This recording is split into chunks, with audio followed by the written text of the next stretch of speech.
বাইৰে যান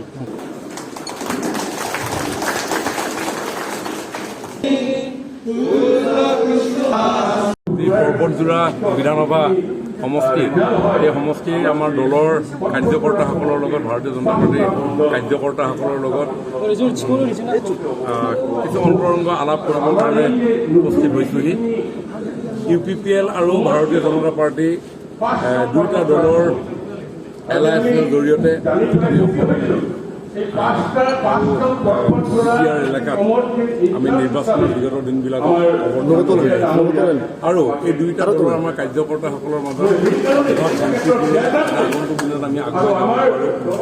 সমান্তৰালভাৱে ৰাজ্য চৰকাৰ কেন্দ্ৰীয় চৰকাৰ কাউন্সিলৰ বিভিন্ন ধৰণৰ উন্নয়নমূলক কাম কাজ আছে। এই কাম কাজসমূহৰ যাতে যৌথভাৱে ভাৰতীয় জনতা পাৰ্টীৰ কাৰ্যকৰ্তা আৰু UPPL এই কাৰ্যকৰ্তাসকলে একেলগে অংশগ্ৰহণ কৰা এটা সুন্দৰ বাতাবৰণ আমাৰ এই বৃহত্তৰ অঞ্চলৰ জনসাধাৰণৰ জীৱনৰ পৰিৱেশ আগুৱাই লৈ যাব পাৰে।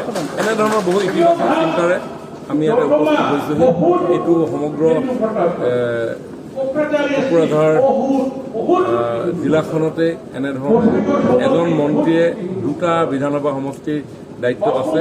আমাৰ পৰ্বতজোৰা সমষ্টিৰ কাৰণে পলাশবাৰী সমষ্টিৰ বিধায়ক হেমাংগ ঠাকুৰীয়া আৰু বাওসুংগুৰি সমষ্টিৰ কাৰণে ডিগবৈৰ বিধায়ক সুৰেন ফুকন ডাঙৰীয়াক আমি আমাৰ দুয়োটা দলৰ সমন্বয়ক হিচাপে কাম কাজ কৰিবৰ কাৰণে আমাৰ দলৰ ফুকন ডাঙৰীয়াই দায়িত্ব দিছে আৰু সেই দায়িত্ব পালন কৰিবৰ কাৰণে আজি আমি পৰ্বতজোৰা এই সমষ্টিত উপস্থিত। শেহতীয়াকৈ দেখা গৈছে যে আপোনালোকৰ যে মিত্ৰ দল UPPL আৰু BJPৰ মাজত পৰ্বতজোৰাত এক আমি মানে মিল দেখা নাই। মানে মিল আছে। আমাৰ দুয়োটা দলৰ কাৰ্যকৰ্তাসকলে খুব ধুনীয়াকৈ মিল মিলেৰে কাম কৰি আছে আৰু আগন্তুক দিনত দুয়োটা দলৰ কাৰ্যকৰ্তাসকলৰ যৌথ প্ৰচেষ্টাৰে যাতে আমি আমাৰ এই বৃহত্তৰ পৰ্বতজোৰা জনসাধাৰণৰ আশা আকাংক্ষাসমূহক বাস্তৱায়িত কৰিব পাৰোঁ। মাননীয় প্ৰধানমন্ত্ৰী নৰেন্দ্ৰ মোদী ডাঙৰীয়াৰ শ্ৰেষ্ঠ ভাৰতৰ সপোন বাস্তৱ কৰিব পাৰোঁ। মাননীয় মুখ্যমন্ত্ৰী ডক্টৰ হিমন্ত বিশ্ব শৰ্মা ডাঙৰীয়াৰ দেশৰ ভিতৰত অন্যতম 5খন ৰাজ্য হিচাপে অংশীদাৰিত্বৰ যি গৌৰৱ পৰ্বতজোৰাবাসীয়ে যাতে লাভ কৰিব পাৰে তাৰ কাৰণে আমাৰ এই বিনম্ৰ ৰাজনীতিক প্ৰশ্নলৈ আহিছোঁ যে দেখা গৈছে যে শেহতীয়াকৈ BPF কোনো এলায়েন্সৰ লগত নাই, কিন্তু দেখা গৈছে যে শেহতীয়াকৈ বুবা চলিছে তেখেতসকলে UDF লগত এলায়েন্স কৰি নিৰ্বাচনী বতৰণি পাৰ হ'ব। এই হিচাপে আপোনালোকৰ UPPL আৰু ভাৰতীয় জনতা পাৰ্টি আমাৰ সম্বন্ধ আছে আৰু এই সম্বন্ধ বুজাবুজি যি এলায়েন্সৰ ভিত্তিতে পৰ্বতজোৰাবাসী ৰাইজৰ সামগ্ৰিক বিকাশ আৰু উন্নয়নৰ কাৰণে BPF আৰু যিটো UDF এলায়েন্স হোৱাৰ কথা চলি আছে এই ক্ষেত্ৰত আপোনালোকে কি এলায়েন্স কৰে নকৰে সেইলৈ আমি এতিয়া এই মুহূৰ্তত কনচাৰ্ণ নহয়। আমি আমাৰ কনচাৰ্ণ হ'ল যে পৰ্বতজোৰাবাসী ৰাইজৰ আকাংক্ষা এই দুইখন চৰকাৰ আমাৰ স্থানীয়ভাৱে BTR প্ৰশাসন আৰু ৰাজ্য চৰকাৰ কেন্দ্ৰীয় চৰকাৰৰ সা সুবিধা আঁচনিসমূহ কেনেধৰণে ইয়াত আমি ভালদৰে ৰূপায়ণ কৰি প্ৰত্যেকজন ব্যক্তি জাতি ধৰ্ম বৰ্ণ নিৰ্বিশেষে সকলো উপকৃত হ'ব পাৰে তাৰ কাৰণে কাম। পৰ্বতজোৰা দেখা গৈছে যে এই উপত্যকা আচলতে বন বিভাগটো বেছি, বন বিভাগ এলেকাটো বেছি, বন বেছি দেখা গৈছে। সিহঁতক আমি বাৰম্বাৰ বাতৰি হৈ আছে, কিন্তু ইয়াৰ বিষয় কৰ্মচাৰীৰ ওপৰত কোনো একশ্যন লোৱা নাই। এই ক্ষেত্ৰত যিহেতু আমি মন্ত্ৰী এজন কেন্দ্ৰে এই ক্ষেত্ৰত আমি কি মন্তব্য এইখিনি আপোনালোকে দিব নিশ্চয়।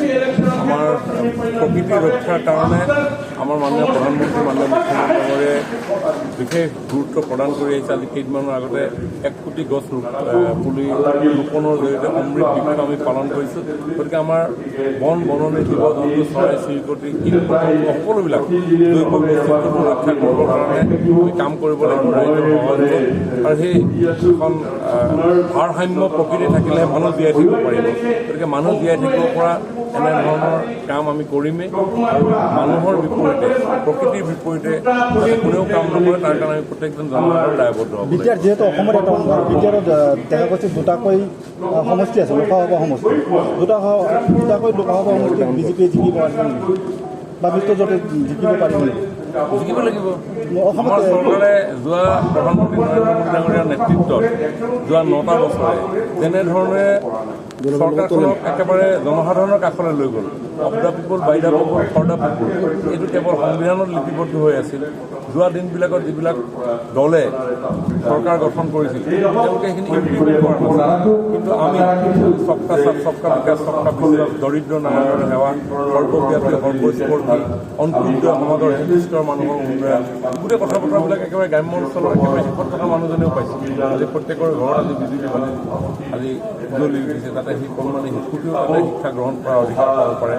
প্ৰত্যেকজন ছাত্ৰ ছাত্ৰীয়ে দৰিদ্ৰতাৰ কাৰণে যাতে উচ্চ শিক্ষাৰ পৰা বঞ্চিত হ'ব লগা নহয়। বিটিআৰত কেইটা চিট পাব? বিটিআৰত দুটা মানে যি আসন আছে তাৰ ভিতৰত কেইটা পাব? দুখন চিট এতিয়া ঠিক আছে।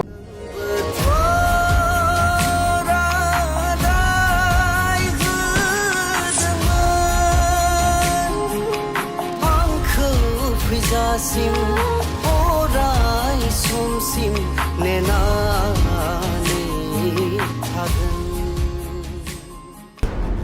我刹车，不刹。